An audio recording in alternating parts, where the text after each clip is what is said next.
31 अगस्त 1984 ईस्वी के दिन हरियाणा के गुरुग्राम में मशहूर अदाकार राजकुमार राव का जन्म हुआ। उनके वालिद का नाम सत्यप्रकाश यादव था। अब वो हरियाणा रेवेन्यू डिपार्टमेंट में काम किया करते थे। राजकुमार राव की वालिदा का नाम कमलेश यादव था और वो खालिस घरेलू खातून थी। अभी राजकुमार राव स्कूल में पढ़ाई कर ही रहे थे कि उनके घर के फाइनेंशियल हालात कुछ खराब हो गए। यहाँ तक कि सत्यप्रकाश यादव के पास अपने बेटे राजकुमार राव के स्कूल की फीस जमा कराने लायक भी पैसे नहीं बचे थे। तब राजकुमार राव की फीस स्कूल के ही एक उस्ताद ने भरी थी। एक्टर बनने की तैयारी राजकुमार राव ने स्कूल के ज़माने में ही शुरू कर दी थी। स्कूल में होने वाले नाटकों में वो हमेशा हिस्सा लिया करते थे। दिल्ली के आत्माराम सनातन धर्म कॉलेज से उन्होंने अपना ग्रेजुएशन मुकम्मल किया और अपने कॉलेज में भी वो मुसलसल ड्रामों में एक्टिंग करते रहे। कॉलेज में आने के बाद राजकुमार राव के अदाकार बनने के ख्वाब को मजीद पर लग गए। यहाँ पर वो क्षितिज थिएटर ग्रुप से जुड़ने के साथ साथ श्री राम सेंटर में होने वाले ड्रामों में भी अदाकारी करने लगे थे। राजकुमार राव की दिलचस्पी नाटकों में काम करने और नाटक देखने में तो बहुत थी, मगर मुस्तकबिल में उन्हें अदाकारी करनी होगी ऐसा उन्होंने नहीं सोचा था। इसी दौरान एक अदाकार की अदाकारी से वो इतने इम्प्रेस हुए कि राजकुमार राव ने एक्टर बनने का फैसला कर लिया। ये एक्टर थे मनोज वाजपेयी, जिन्हें ऑन स्क्रीन देखने के बाद राजकुमार राव ने ये कदम उठाया। फिर उन्होंने 2008 में पूना के film and television institute of India से 2 बरस का एक्टिंग का कोर्स किया। जिस ज़माने में उन्होंने FTII में दाखिला लिया था तो वो एक छोटे से कमरे में किराए पर रहा करते थे और उस कमरे का किराया 7,000 रुपये महीना था, जो राजकुमार राव के लिए एक बड़ी रकम थी। उनका महीने का कुल खर्च तकरीबन 15-20 हज़ार रुपये होता था।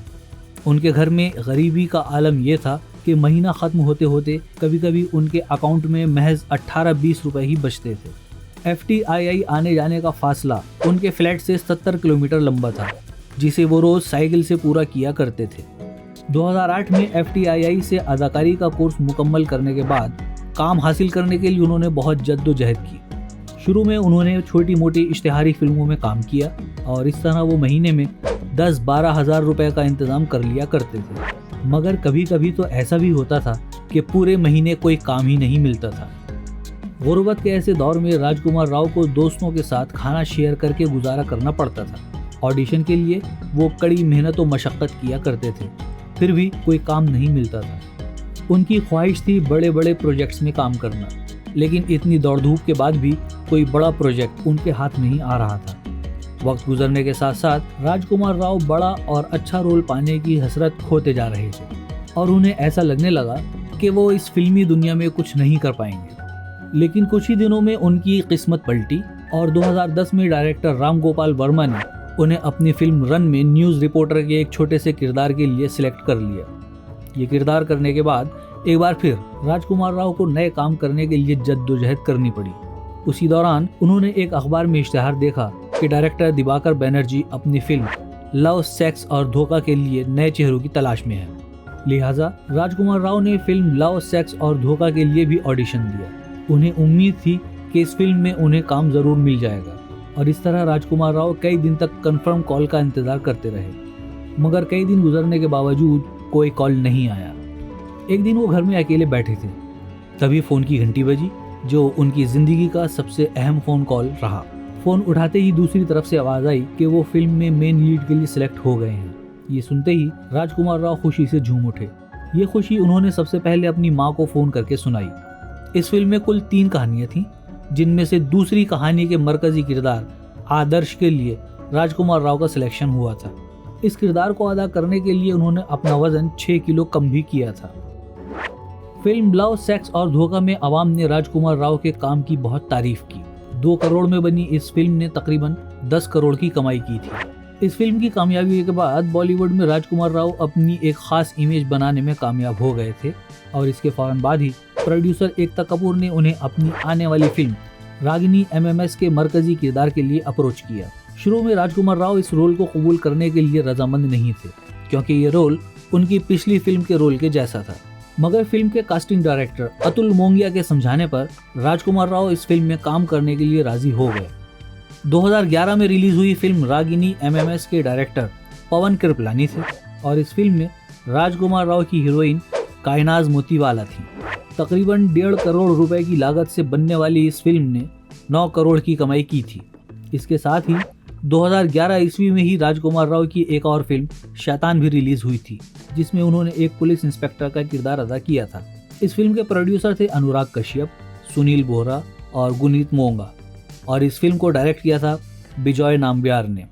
डायरेक्टर अनुराग कश्यप ने एक बार फिर उन्हें अपनी फिल्म गैंग्स ऑफ वासेपुर में शमशाद आलम नाम के किरदार के लिए ऑफर किया।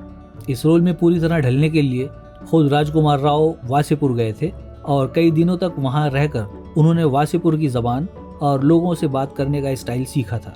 राजकुमार राव के अलावा इस फिल्म के दीगर अदाकारों में नवाजुद्दीन सिद्दीकी, मनोज बाजपेयी, ऋचा चड्ढा, हुमा कुरैशी, पंकज त्रिपाठी, रीमा सेन वगैरह के नाम शामिल हैं। साल 2012 ईस्वी में राजकुमार राव की 3 और फिल्में सिल्वर स्क्रीन की जीनत बनी। इनमें डायरेक्टर बेदब्रता पेन की तारीखी ड्रामा फिल्म चिटगांव, हिदायतकार हंसल मेहता की फिल्म शाहिद और डायरेक्टर रीमा कागती की सस्पेंस से भरपूर फिल्म तलाश शामिल थी। फिल्म तलाश के दीगर सितारों में आमिर खान, रानी मुखर्जी, करीना कपूर, नवाजुद्दीन सिद्दीकी और शहनाज पटेल ने अहम किरदार अदा किए थे। इस फिल्म ने दुनिया भर में शोहरत हासिल की और ये साल 2012 की सबसे ज़्यादा कमाई करने वाली फिल्मों में 8वें नंबर पर रही थी। फिल्म तलाश को प्रोड्यूस किया था आमिर खान और फरहान अख्तर ने, और इस फिल्म में राजकुमार राव एक पुलिस ऑफिसर के किरदार में नजर आए थे। इस फिल्म के एक ही किरदार में राजकुमार राव ने ये जाहिर कर दिया था कि बेहतरीन अदाकार एक छोटे से किरदार में भी किस तरह जान डाल सकता है। 2012 ईस्वी में ही रिलीज होने वाली डायरेक्टर हंसल मेहता की बायोग्राफिकल ड्रामा फिल्म शाहिद में राजकुमार राव ने टाइटल रोल में काम किया, जिसमें उन्होंने मरहूम वकील शाहिद आजमी के किरदार को पर्दे पर निभाया था। इस कैरेक्टर की तैयारी के सिलसिले में वो एडवोकेट शाहिद आजमी के खानदान के लोगों से मुलाकात करने भी गए थे। इसके साथ साथ राजकुमार राव ने अपने इस किरदार के लिए कुरान की तालीम भी हासिल की और साथ ही अदालतों की कार्रवाई और अदालत के अंदर वकीलों के जिरह करने का अंदाज भी समझने के लिए वो कई बार कोर्ट भी गए थे। उन्होंने एक बार कहा भी था कि वो अपनी फिल्म शाहिद के मरकजी किरदार के साथ काफ़ी जज्बाती भी हो गए थे, जो उनके लिए थोड़ा चैलेंजिंग भी था। इस फिल्म के 4 प्रोड्यूसर्स थे, अनुराग कश्यप, सुनील बोहरा, रॉनी स्क्रूवाला और सिद्धार्थ राय कपूर। फिल्म शाहिद में राजकुमार राव के अलावा मोहम्मद जीशान अय्यूब, तिग्मांशु धुलिया, के मेनन, प्रबल पंजाबी और प्रबलीन संधू वगैरह ने भी अदाकारी की थी। फिल्म रिलीज होने पर फिल्म के साथ साथ राजकुमार राव को भी खूब शोहरत और मकबूलियत मिली। बॉक्स ऑफिस पर भी फिल्म ने काफ़ी अच्छी कमाई की थी। इस फिल्म में एक्टिंग के लिए राजकुमार राव को बेस्ट एक्टर का नेशनल अवार्ड भी पेश किया गया था। 2013 ईस्वी में रिलीज हुई डायरेक्टर अभिषेक कपूर की फिल्म काई पो चे राजकुमार राव की उस बरस की पहली फिल्म थी।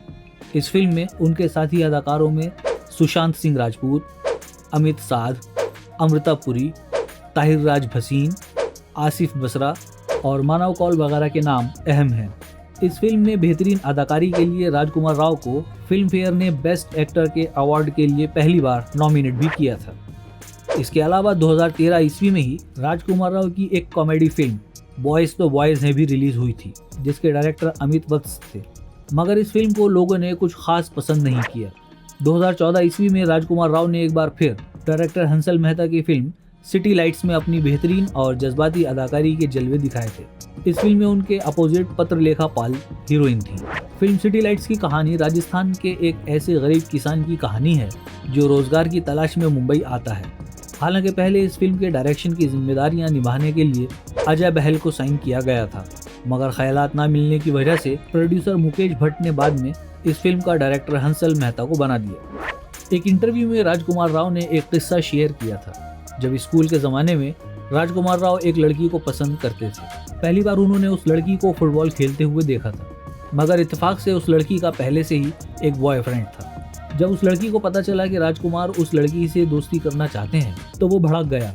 राजकुमार राव को सबक सिखाने के लिए उस लड़के ने 20-25 लड़कों को बुलाया, जिन्होंने राजकुमार की बहुत पिटाई की थी। इस हादसे के बाद राजकुमार राव को समझ आ गया कि यहाँ उनकी दाल नहीं गलने वाली है। 2010 ईस्वी से राजकुमार राव अदाकारा पत्रलेखा से रिलेशनशिप में थे। एक इंटरव्यू में अदाकारा पत्रलेखा ने बताया था कि उन्होंने फिल्म लव, सेक्स और धोखा में पहली बार राजकुमार राव को देखा था और वहाँ पत्रलेखा को पहली बार लगा कि राजकुमार राव फिल्म के किरदार की तरह ही अजीब हैं, हालांकि ऐसा नहीं था।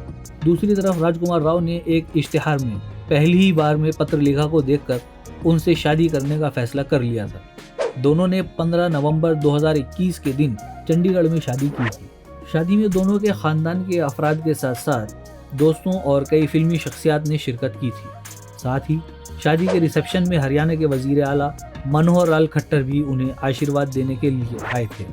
राजकुमार राव की मशहूर फिल्मों में क्वीन, डॉली की डोली, हमारी अधूरी कहानी, अलीगढ़, बरेली की बर्फी, न्यूटन, शादी में ज़रूर आना, स्त्री, स्त्री 2, छलांग, भेड़िया और बधाई दो वगैरह के नाम शामिल हैं। आज राजकुमार राव की नेटवर्थ 81 करोड़ रुपए है और वो एक फिल्म में काम करने का मेहनताना करीब 6 करोड़ रुपए लेते हैं। उन्होंने हाल ही में मुंबई के एक पॉश इलाके में एक आलीशान अपार्टमेंट भी खरीदा है।